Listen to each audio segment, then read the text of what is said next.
All they're interested in is cheap shots, that ridiculous, outrageous cover of the Daily News, which I'm telling you, that has got to be a new low for a newspaper that is known for breaking through the floor of new lows. I mean, it's just been a disgusting weekend of horrible coverage.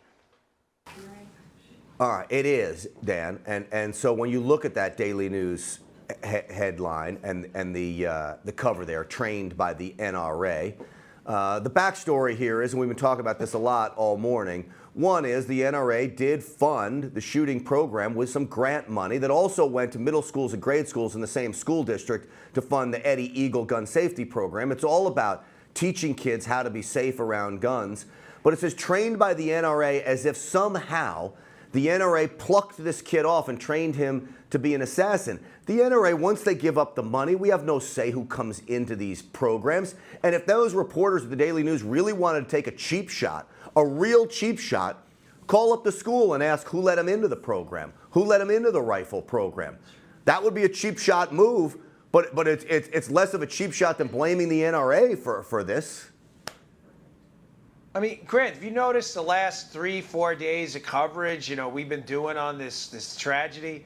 It's been very oriented towards ways to really prevent or stop some of this in the future, while the coverage on the other side of this debate has been exclusively dedicated to just attacks. And then you wonder why, and I love these complaints on social media. Oh, nothing gets done. Nothing gets done?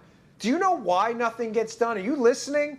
Nothing gets done because your tactical response to this is first to accuse people of genuinely good people, liberty-loving Americans, accuse them of being accomplices to murder, while secondly, you disguise your real agenda. There are people all over social media this weekend. Oh, look at Australia, while simultaneously tweeting, we're not interested in taking your guns. Folks, do you understand that's what happened in Australia? Right. It was a buyback that was mandatory. If you're going to say that and put that out there as a policy prescription, fine, we disagree. Put it in the public arena and let's debate it.